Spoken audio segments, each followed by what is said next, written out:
নমস্কার, আমি সঞ্জয় চন্দ্র রায়, সহকারী শিক্ষক গণিত। গণিত কেয়ার একাডেমিকের পক্ষ থেকে তোমাদেরকে জানাই আন্তরিক প্রীতি ও শুভেচ্ছা। তোমরা গত ক্লাসে আমার আলোচ্য বিষয় ছিল ষষ্ঠ শ্রেণীর অধ্যায় 1 থেকে স্বাভাবিক সংখ্যা ও ভগ্নাংশ। আমরা গত ক্লাসে শিখেছিলাম কিভাবে অঙ্কপতন নীতির সাহায্যে সংখ্যা গঠন করা যায়। রেশিও সংখ্যা পাঠন নীতি সম্পর্কে আমরা আলোচনা করেছি। বন্ধুরা আজকে স্বাভাবিক সংখ্যা ও ভগ্নাংশ থেকে পৃষ্ঠা নং, তোমাদের বইয়ের পৃষ্ঠা নং 3, 4 ও 6 আলোচনা করব। তো চলো বন্ধুরা, আজকের ক্লাসটি শুরু করা যাক। আজকে আমরা 3 পৃষ্ঠার উদাহরণ 3 দিয়ে শুরু করব। দেখো, আমাদেরকে যে অঙ্কটি দেওয়া হয়েছে, 7 অঙ্কের বৃহত্তম ও ক্ষুদ্রতম সংখ্যা লেখো।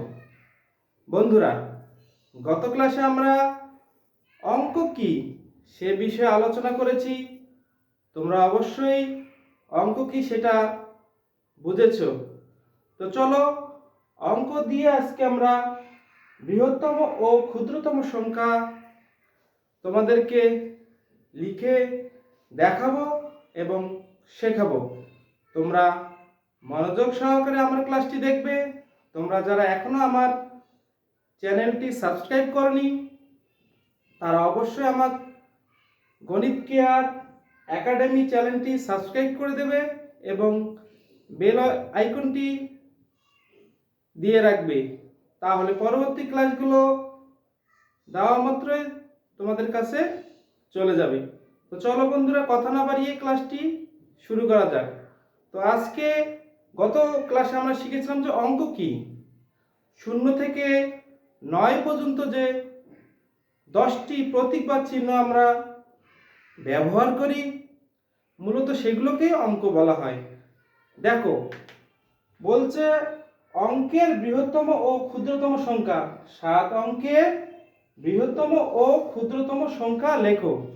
অঙ্ক যেহেতু আমরা জানি, অঙ্কের বৃহত্তম এবং ক্ষুদ্রতম কি সেটা আমাদেরকে জানতে হবে।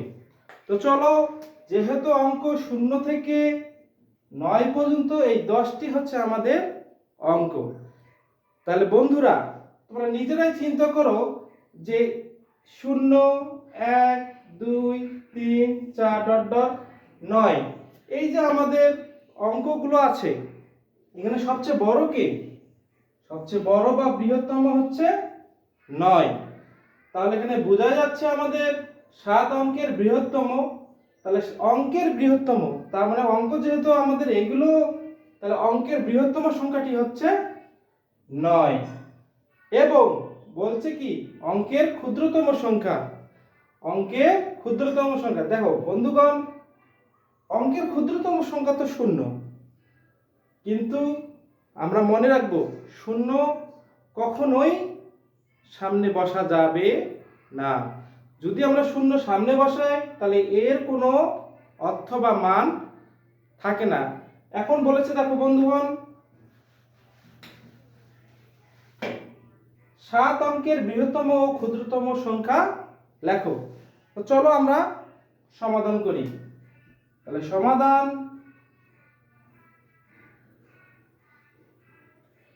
7 অঙ্কের বৃহত্তম সংখ্যা লিখবো আমরা। তার মানে কি 7 অঙ্কের বৃহত্তম সংখ্যা। আমার প্রিয় বন্ধু বা আমার ছাত্রছাত্রী, তোমরা মন দিয়ে ক্লাসটি করবে। আমি তোমাদেরকে বোঝানোর চেষ্টা করব। তোমরা মন দিয়ে ক্লাসটি করলে একবারে সুন্দর করে বুঝে যাবে। এটি অনেক সহজ। যদি বুঝে না থাকো, তাহলে আমার ক্লাসটা একটু টেনে টেনে দেখবে। তো চলো আমরা লিখি 7 অঙ্কের বৃহত্তম সংখ্যা। আমাকে বলেই দিয়েছে এখানে অঙ্ক থাকবে কয়টি? অঙ্ক থাকবে আমার 7টি, কিন্তু আবার এখানে বলে দিয়েছে 7 অঙ্কের বৃহত্তম সংখ্যা। 7 অঙ্কের, তার মানে অঙ্ক থাকবে 7টি এবং অঙ্কের সবচেয়ে যে বৃহত্তম সংখ্যা সেটি থাকবে 7 বার, সেটি থাকবে 7 বার। তাহলে চলো আমরা লিখে ফেলি। যেহেতু বৃহত্তম সংখ্যা আমার 9, অঙ্কের বৃহত্তম সংখ্যা হচ্ছে 9, তাহলে আমরা 7টা 9 এখানে লিখব, তাহলে 7 অঙ্কের বৃহত্তম সংখ্যা আমার এখানে পাওয়া যাবে। তো চলো আমরা লিখি 1 2 3 4 5 6 7। আমরা গত ক্লাসে শিখেছি এগুলোকে কমা দিয়ে আমাদের দেশীয় যে সংখ্যা পাঠন নীতিটা আমাদের অবলম্বন করতে হবে। তাহলে একক, দশক, শতক, হাজার, অযুত, লক্ষ। তাহলে দেখো বন্ধুগণ, 99,99,999। তো দেখো 7 অঙ্কের বৃহত্তম সংখ্যা আমরা লিখে ফেললাম। তো চলো এখন আমরা লিখি 7 অঙ্কের ক্ষুদ্রতম সংখ্যা। 7 অঙ্কের ক্ষুদ্রতম সংখ্যা। আচ্ছা দেখো, 7 অঙ্কের ক্ষুদ্রতম সংখ্যা, 7 অঙ্ক থাকবে আমার 7টি, আবার অঙ্কের ক্ষুদ্রতম সংখ্যা থাকবে 7টি। তাহলে অঙ্কের ক্ষুদ্রতম সংখ্যা আমরা জানি কি 0, কিন্তু আমরা প্রথমেই 0 বসাতে পারবো না। তাহলে আমরা কি বসাতে হবে? 0 চেয়ে বড় কে? 1। 0 চেয়ে বড় কে? 1। তাহলে আমার এখানে প্রথমে বসাতে হবে 1। দেখো 1 বসানোর পরে আমার 7 অঙ্কের ক্ষুদ্রতম সংখ্যা লিখতে হবে। শুধু 1 না, আমি এখন 7টি 1 কিন্তু লিখতে পারবো না, যেহেতু আমাদের অঙ্কের নিয়ম ক্ষুদ্রতম সংখ্যা যেহেতু বলে দিয়েছে, তাহলে 0 অবশ্যই লিখতে হবে। তাহলে বাকি যে ঘরগুলো থাকবে সেগুলো আমরা 0 লিখবো। তাহলে যেহেতু 1 লিখেছি একবার, তাহলে 0 লিখতে হবে 6 বার। 2 4 6। এগুলো আমরা কমা দিয়ে দেশীয় পাঠনীতি অবলম্বন করব। তাহলে দেখো বন্ধুরা, আমরা 7 অঙ্কের ক্ষুদ্রতম সংখ্যা লিখে ফেললাম।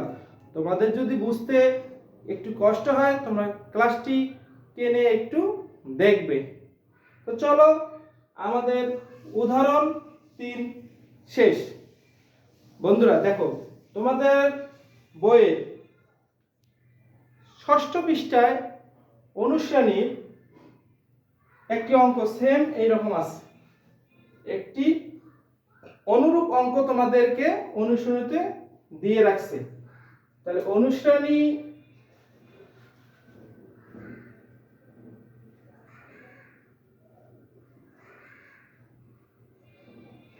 অনুশীলনী 1.1 এর দেখো কত নম্বর অঙ্ক?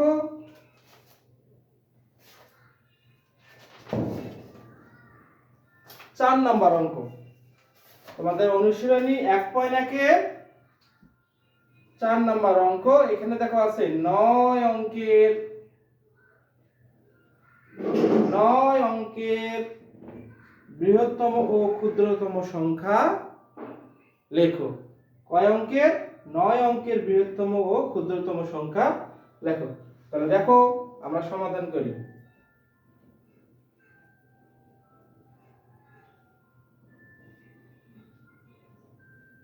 9 অঙ্কের বৃহত্তম সংখ্যা।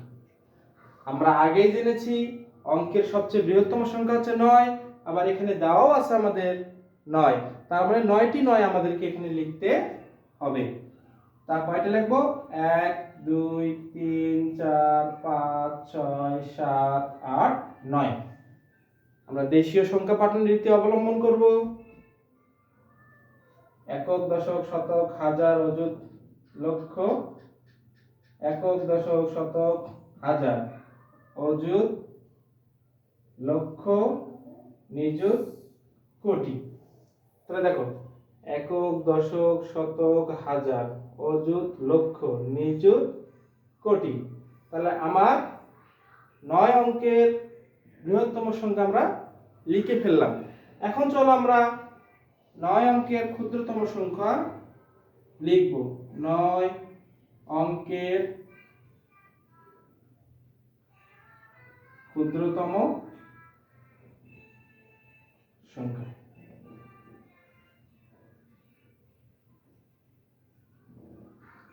তাহলে প্রথমে আমাদের শূন্য দেওয়া যাবে না, প্রথমে কি দিতে হবে?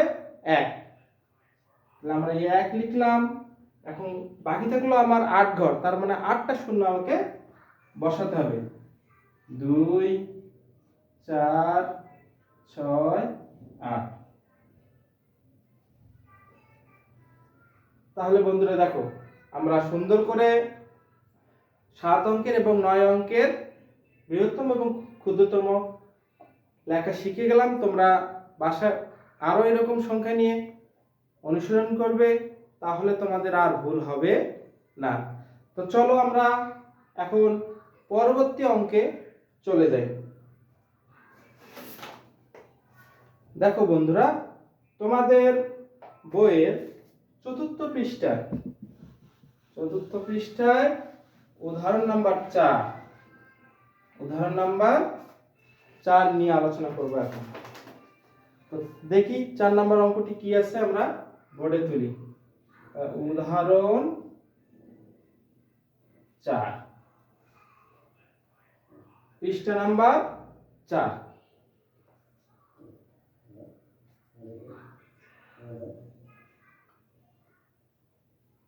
একই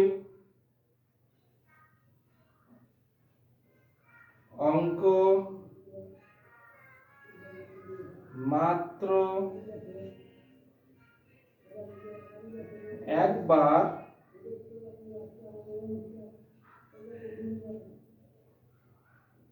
ব্যবহার করে 8 0 7 5 3 4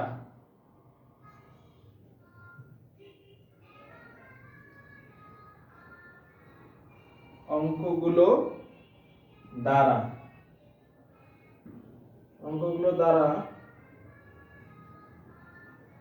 6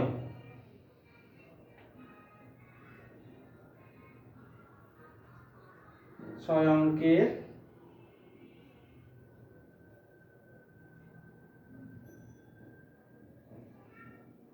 বৃহত্তম ও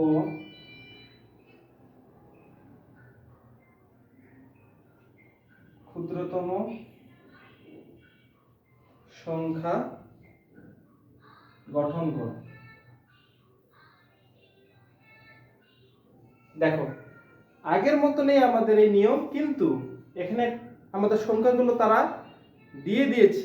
এই যে 8 0 7 5 3 4 অঙ্কগুলো দ্বারা 6 অঙ্কের বৃহত্তম ও ক্ষুদ্রতম সংখ্যা গঠন করতে হবে। দেখো 6 অঙ্কের বলছি, কয় অঙ্কের? 6 অঙ্কের। দেখো আমাদের কিন্তু এখানে 6টি অঙ্ক দেওয়া আছে, 2 4 6। এই 6টি অঙ্ক একবার ব্যবহার করে আমাদের বৃহত্তম এবং ক্ষুদ্রতম সংখ্যাগুলো গঠন করতে হবে। তো চলো, তোমরা একবার দেখলেই পারবে, অঙ্কগুলো অনেক সোজা। তোমরা শুধু মনোযোগ সহকারে আমার ক্লাসটি করো, তোমরা অবশ্যই পারবে। তো চলো সমাধান করি।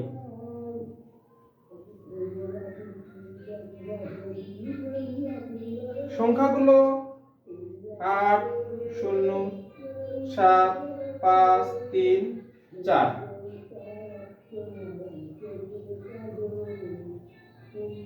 ব্যবহার করে কয় অঙ্কের বৃহত্তম সংখ্যা?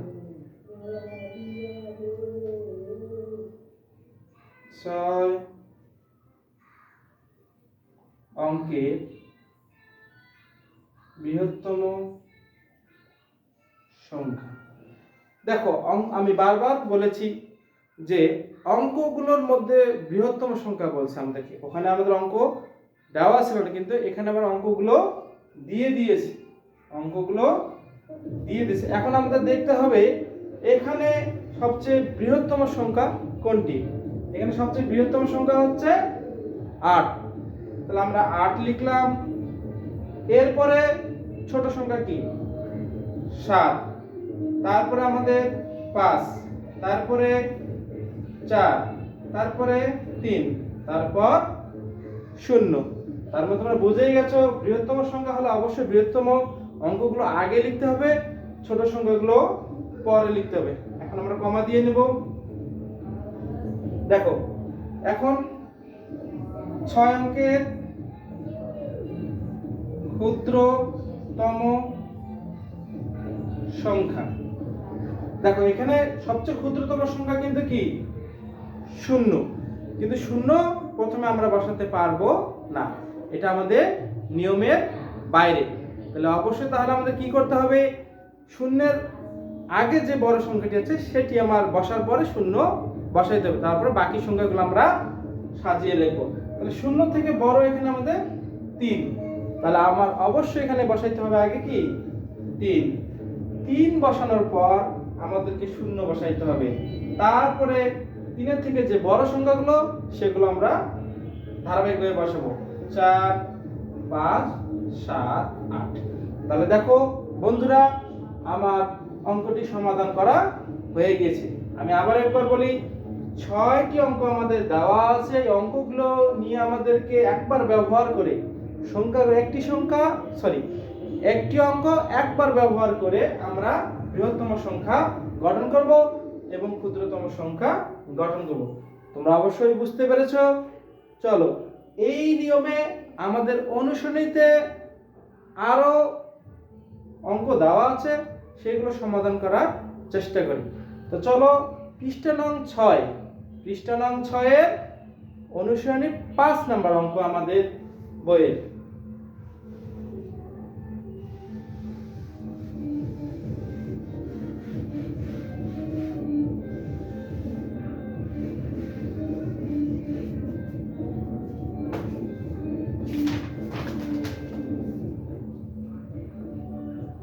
একই অঙ্কগুলো মাত্র একবার ব্যবহার করে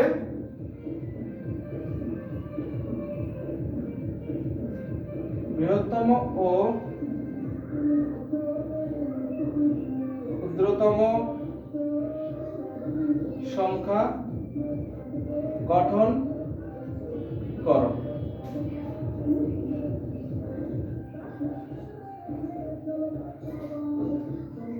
অনুশীলনী 1-এর 5 নম্বর অঙ্ক।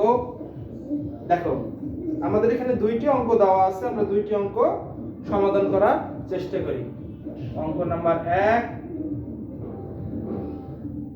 4,5, 1, 2, 8, 9, 3। দ্বিতীয় নম্বর অঙ্ক আমাদের দেওয়া আছে 4, 0, 5, 3,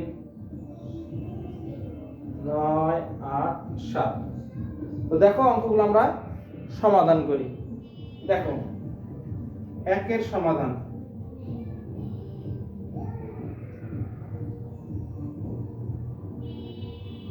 বৃহত্তম সংখ্যা। তাহলে দেখো বন্ধুরা, অঙ্কের মধ্যে আমাদের বৃহত্তম সংখ্যা এখানে কত? 9। তাহলে আমরা 9 লিখলাম। 9 পরে কত আছে আমাদের? 8। তারপরে দেখো আমাদের আছে 5, তারপরে আমাদের আছে 4, তারপরে আছে 3, তারপরে 2, তারপর 1। তাহলে কমা দিয়ে নিব। দেখো তাহলে আমরা 1, 2, 3, 4, 5, 6, 7, তাহলে এখানে দেখো 7টি অঙ্ক আছে আমাদের। তাহলে এটি হচ্ছে 7 অঙ্কের বৃহত্তম সংখ্যা। এটি হলো আমাদের 7 অঙ্কের বৃহত্তম সংখ্যা। তাহলে ক্ষুদ্রতম সংখ্যাটা আমি লিখে ফেলি। ক্ষুদ্রতম সংখ্যা। ক্ষুদ্রতম সংখ্যা কি? দেখো আমি বলেছি বারবার, অঙ্কের ক্ষুদ্রতম যে সংখ্যাটা সেটা আমাদেরকে আগে বাছাই করতে হবে বা বেছে নিতে হবে। দেখো তাহলে এখানে আমার ক্ষুদ্রতম সংখ্যা হচ্ছে 1। তাহলে আমরা 1 লিখলাম, 1 এর পরে কত আছে 2 3 4 5, 5 এর পরে আমাদের কত আছে 8, তারপরে 9, 2 4 6 7। তাহলে দেখো এটি হচ্ছে আমাদের 7 অঙ্কের ক্ষুদ্রতম সংখ্যা। কমা দিয়ে নিলাম। তাহলে দেখো তোমরা খুবই সহজে বুঝতে পারবে। তাহলে দেখো এখন আমরা 2 নম্বর অঙ্কটি সমাধান করি। তো 2 নম্বর আমার অঙ্কগুলো কি কি দেওয়া আছে দেখো, 4 0 5 3 9 8 7। অনুরূপ ভাবে আমরা করব। তাহলে এখানে আমার সমাধান নাম্বার হচ্ছে 2। তাহলে বৃহত্তম সংখ্যাগুলো হচ্ছে দেখো, এখানকে আমার বৃহত্তম সংখ্যা আছে, এই অঙ্কের বৃহত্তম সংখ্যা হচ্ছে 9, তারপরে কত আছে 8, তারপরে 7 5 4 3 0। আর কোন সংখ্যা কি বাকি আছে 2 4 6 7। এটিও আমাদের 7 অঙ্কের বৃহত্তম সংখ্যা। এখন আমরা 7 অঙ্কের এই ক্ষুদ্রতম সংখ্যাটা লিখে ফেলি। দেখো 7 অঙ্কের ক্ষুদ্রতম সংখ্যা হচ্ছে এখানে, তাহলে দেখো শূন্য কিন্তু এখানে আছে, শূন্য থাকলেও কিন্তু আমরা কি প্রথমে শূন্য বসাতে পারবো না। শূন্য থেকে বড় এখানে আমাদের কি আছে 3, তাহলে 3 বসাতে হবে। 3 এর পর আমাদেরকে শূন্য বসাতে হবে। এখন 3 এর থেকে যে বড় তাকে বসাতে হবে। তাহলে 4 5 7 8 9 এই। তাহলে এটি হচ্ছে আমাদের 7 অঙ্কের ক্ষুদ্রতম সংখ্যা। তাহলে বন্ধুরা দেখো কত সহজে আমরা অঙ্কগুলো সমাধান করতে পারতেছি। তোমরা অবশ্যই আমার চ্যানেলটি সাবস্ক্রাইব করবে এবং অবশ্যই আমার ক্লাসগুলো মনোযোগ সহকারে দেখবে। আমি আশা করি তোমরা অবশ্যই ভালো রেজাল্ট করবে। এই আশা ব্যক্ত করে আজকের ক্লাসটি এখানেই শেষ করছি। আগামী ক্লাস দেখার আমন্ত্রণ জানিয়ে এবং গণিত কেয়ার একাডেমিকের পক্ষ থেকে তোমাদেরকে অনেক অনেক প্রীতি ও শুভেচ্ছা। সবাই ভালো থাকো।